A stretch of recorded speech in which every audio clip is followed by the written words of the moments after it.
Shalom. Salam sejahtera buat saudara-saudaraku yang terkasih. Kita berjumpa kembali di dalam renungan pagi.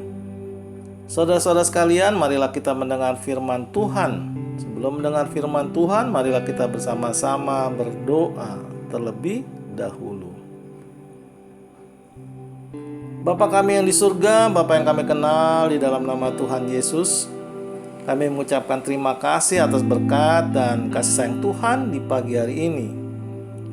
Tuhan yang baik, kami mau mendengar firman-Mu di pagi hari ini. Bukakan hati pikiran kami agar kami mengerti isi firman Tuhan dan melakukannya. Terimalah doa dan sembah kami ini di dalam nama Tuhan Yesus Kristus. Amin. Saudara-saudaraku yang terkasih, renungan pagi hari ini diambil dari kitab Kolose pasal 2 ayat 7 dengan tema berakar dan dibangun. Kolose pasal 2 ayat 7, sebab beginilah firman Tuhan. Hendaklah kamu berakar di dalam Dia dan dibangun di atas Dia. Hendaklah kamu bertambah teguh dalam iman yang telah diajarkan kepadamu, dan hendaklah hatimu melimpah dengan syukur. Demikianlah pembacaan firman Tuhan. Saudaraku yang terkasih di dalam nama Tuhan Yesus Kristus, nats pagi hari ini tentang kepenuhan hidup dalam Kristus, yang berarti berakar seperti pohon dan memiliki dasar atau pondasi yang kuat untuk sebuah bangunan. Akar pohon yang berfungsi sebagai kekuatan pohon itu dan mencari makanan dari tanah sekaligus bernapas selain daunnya.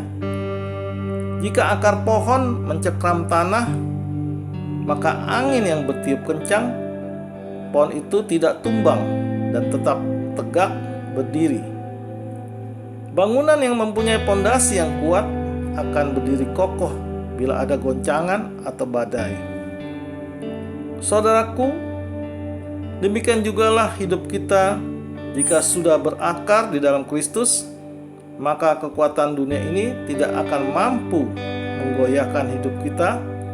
Dan bila juga dibangun di dalam Kristus, berarti Kristus menjadi pondasi kehidupan kita, yang menjadikan Kristus sebagai dasar hidup, dan dengan itu senantiasa belajar, mendengar, juga melakukan segala pengajarannya. Seperti tertulis di Injil Matius pasal 7 ayat 24. Setiap orang yang mendengar perkataanku ini dan melakukannya, ia sama dengan orang yang bijaksana yang mendirikan rumahnya di atas batu. Saudaraku, jika kita sudah berakar dan dibangun di dalam Kristus, maka kita tidak terpisahkan dari Kristus. Maka kita akan senantiasa dikuatkan di dalam menghadapi berbagai tantangan, bahkan kesulitan atau kesusahan, sekalipun tidak akan menggoyahkan iman Kristen kita, bahkan makin teguh. Jadi hidup di dalam Kristus akan menjadikan kita senantiasa bersyukur atas segala keberadaan hidup kita.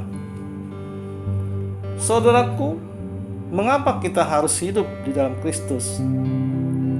Karena menerima Kristus adalah iman yang hidup dan percaya kepada Tuhan yang Esa, sehingga menghasilkan benih ilahi, yang kemudian benih itu berakar, bertumbuh, dan berbuah.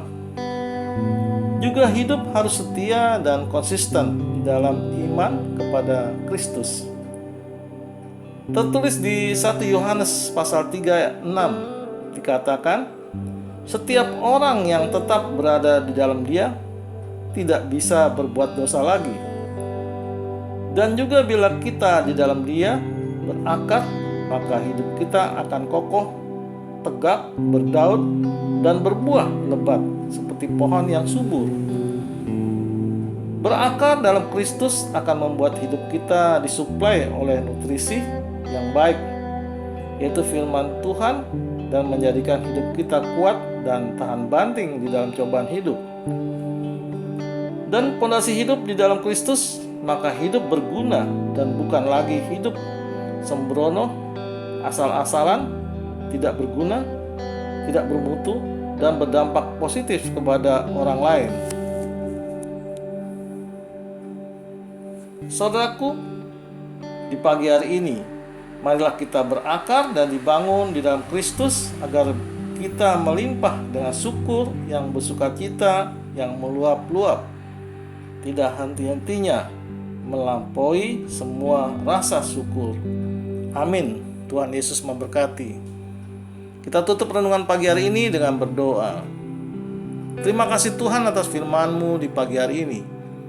Ajari kami ya Tuhan, agar kami selalu setia dan selalu percaya kepadamu di dalam menjalani kehidupan dan aktivitas kami sepanjang hari ini. Dengarlah doa dan sembah kami ini di dalam nama Tuhan Yesus Kristus. Amin. Saudara-saudara yang terkasih, marilah kita selalu mengucapkan syukur di dalam hidup ini, dan kita percaya renungan pagi hari ini menjadi sumber berkat dan sumber kasih untuk kita.